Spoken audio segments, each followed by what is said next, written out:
satu contoh begini. Ustazah Khadijah punya suami. Suaminya punya usaha di daerah lain. Ustazah Khadijahnya sama anak-anaknya nggak tahu. Suaminya sakit. Pada saat suami sakit itu wajib nggak dia berwasiat? Wajib. Karena Ustazah Khadijah nggak tahu kalau suaminya punya usaha di daerah lain. Dengan dia nggak tahu, akhirnya dia jatuh miskin. Anaknya susah, istrinya susah. Padahal suaminya kaya, punya usaha di daerah lah. Karena nggak ada wasiat jadi nggak tahu. Makanya diperintahkan dalam kitab ini tuh berwasiat, kerjakan itu semua. If'alu bihinna khairan. Kerjakan itu semua. Berwasiat kepada anak keluar, terutama kepada perempuan. Wasani ma'nahu, dan makna yang kedua adalah iqbalu wasiyati. Terimalah wasiatku ini, waktu khairan. Lakukanlah kebaikan itu. Lakukan kebaikan. Karena dengan wasiat ini semuanya jadi terang. Semuanya jadi jelas. Fahuwa mansubun, dan dia adalah nasab. Dan dia adalah nasab, dinasobkan dengan apa? Bi fi'lin mahdzuf, fi'il yang dibuang. Dan fi'il yang dibuang. Dinasobkan dengan fi'il yang dibuang. Waktu nasabnya itu adalah waw dan alif. Fi'ilnya nun yang dibuang. Ka qaulihi ta'ala, seperti firman Allah Ta'ala, wala taqulu salasatun, dan janganlah kalian mengatakan, kata Allah, firman Allah itu salasatun, Tuhan itu ada tiga. Janganlah kalian mengatakan bahwa Tuhan itu tiga. Ini di sini adalah larangan. Intahu khairan lakum. Tinggalkan cerita terkait Tuhan itu ada tiga, tinggalkan bicara Tuhan itu ada tiga, tinggalkan. Khairan lakum, itu lebih baik bagi kamu. Khairan lakum, itu lebih baik bagi kamu. Ai intahu an dzalik, artinya tinggalkan yang demikian itu. Jadi jangan lagi-lagi ngomong Tuhan ada tiga. Tuhan anak, Tuhan ibu, Tuhan bapak. Allahu ahad. Qul huwallahu ahad.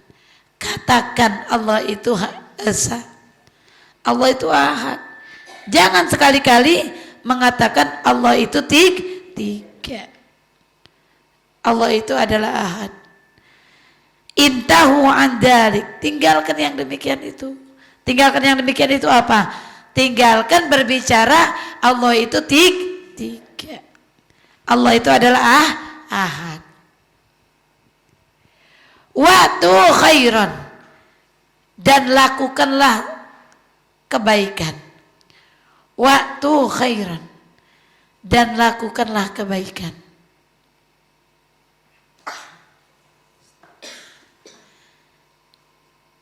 Fa innama hunna awanun ay asiratun indakum.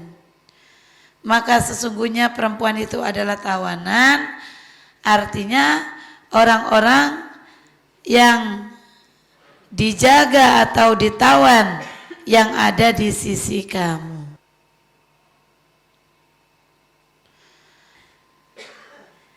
Perempuan itu ibarat tawanan yang ditahan, ibarat tahanan yang ditawan oleh suami, sama-sama juga. Fa innar rijal akhduhunna bi amanatillah, karena sesungguhnya laki-laki itu mengambil perempuan dengan amanat Allah.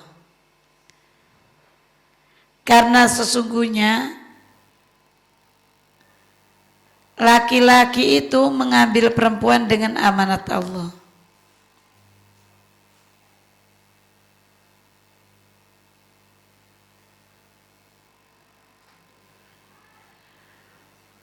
Laisa ay asya'nu tamlikuna minhum syai'an ghaira dzalik. Artinya mereka tidak bisa mengambil perempuan dengan cara apapun kecuali dengan yang demikian itu.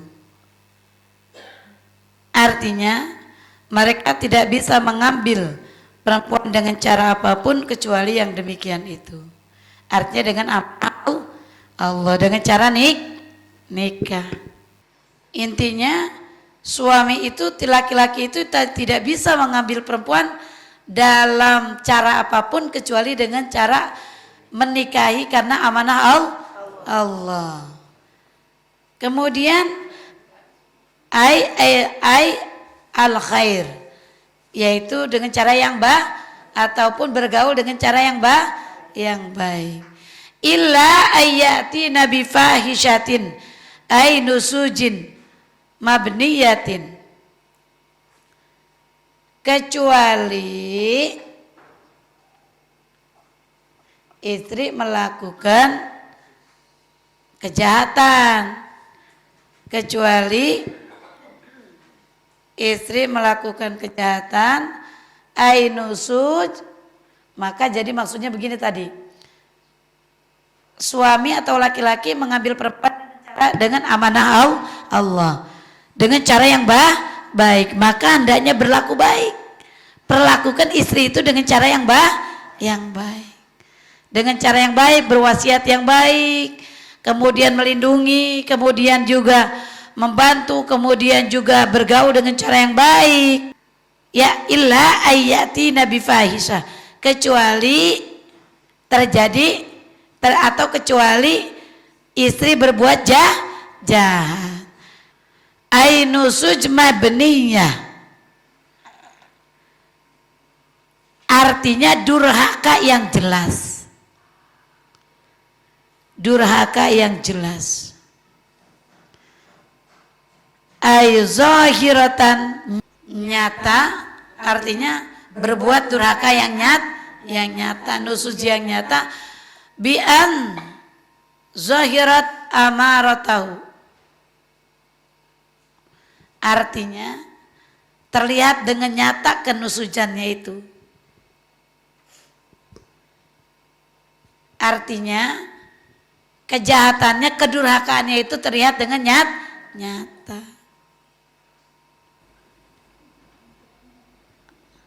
Terlihat nusudnya itu, artinya nusud itu istri durhaka, nusudnya itu dengan nyata. Fa inna fa'alna bi an azharna nusuj fahjuruhunna fil madaji.